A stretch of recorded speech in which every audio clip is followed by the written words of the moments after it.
Have you ever wondered what the oldest language ever spoken would have sounded like? The problem with that is the oldest ever attested languages only go back like 6,000 years ago, so we're kind of never going to really know. But what if we could go further back than that? Well, I introduce you guys to Proto-Afroasiatic. So this is a hypothetical language that was probably spoken between 12 and 14,000 years ago. And the interesting thing is, this language would have been spoken during the Ice Age. How crazy is that? So you're probably wondering, how was this language reconstructed? Well, the same way you reconstruct languages with normal comparative linguistic methods. And these languages are created by using attested languages or known languages and then using many to reconstruct a hypothetical proto or mother language. All right, here's an example.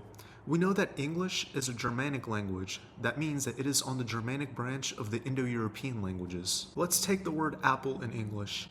In German, apple is Apfel. So using comparative linguistic patterns for the Germanic languages, we can actually reconstruct a Proto-Germanic word for the word for apple. So Proto-Germanic would refer to the ancestral language of all the Germanic languages. That is, the mother language of English and of German.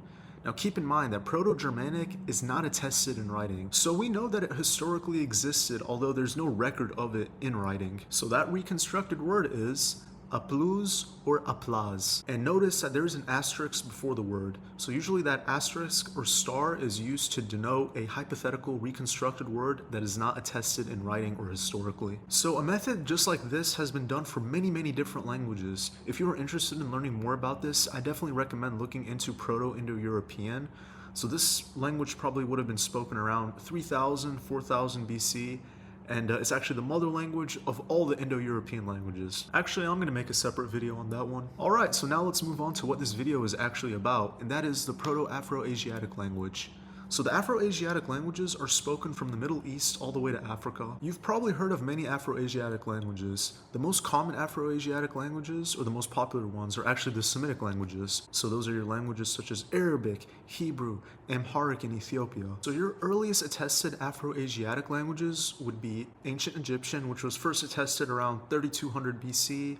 And then after that, Akkadian, which is a Semitic language, first attested around 2400 BC. But keep in mind though, that for a language to be fully independent from its neighbors, it would take thousands and thousands of years of linguistic evolution. And that is why linguists will give it an estimation of about 12 to 14,000 years ago, like I said, which was during the Ice Age. So now let's take a look into some Proto-Afroasiatic phrases. If you are familiar with Arabic or Hebrew, then some of these words might look familiar to you. Also, I apologize in advance if I butcher the pronunciation or the grammar.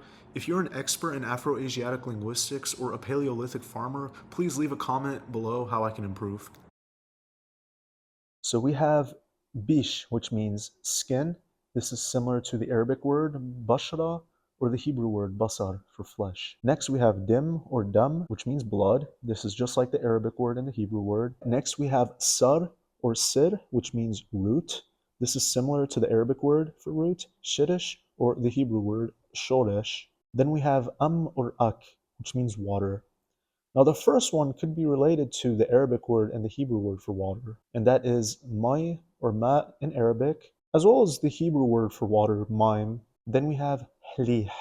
I don't know if I pronounced that right, but that would mean moon. And next we have siu, which means sunlight or daylight. And keep in mind that the words that we have in Proto-Afroasiatic are very simple words, because you have to think in 10,000 BC, we didn't have inventions such as wheels or tools. Everything was very basic. Alright, let's go over some basic pronouns. So we have anaku, which means I am. This is similar to the Arabic, ana, Hebrew, ani, and identical to the Akkadian, anaku. Then for you are, we have ent. This is identical to the Arabic enta. In Hebrew, we actually omit the n, so it's just at. Then for he is, we have si.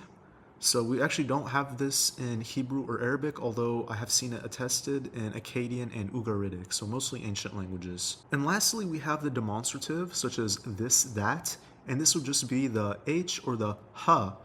And this is similar to the Hebrew word for the, so ha, or the Arabic this, that, hada, hadahi. So the first phrase we have is ma shumka.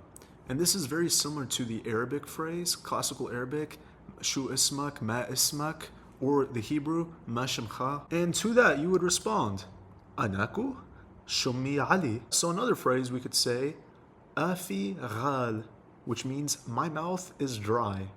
Just a random sentence. I can actually tell some cognates right here, so it resembles the classical Arabic word fam for mouth, or pe in Hebrew, the word for mouth, as well as Akkadian pum. And if someone's mouth is dry, what do you tell them? You tell them to eat something. Ma'tsim, which means eat a fruit. So if you were to go in a time machine back to 10,000 BC in the Middle East, and you said these phrases, there's a good chance that they would understand you. So now keep in mind that these are reconstructions, and therefore they're hypothetical, although it does use a scientific backing. So for that reason, we can say with certainty that these are the oldest words and phrases that we will ever know. But yeah, that's it for this video. So now you can talk like a farmer from the Stone Age. If you enjoyed this video, please subscribe and check out the link below on how you can learn a language using LinguaBerry. Thank you for watching. Until next time.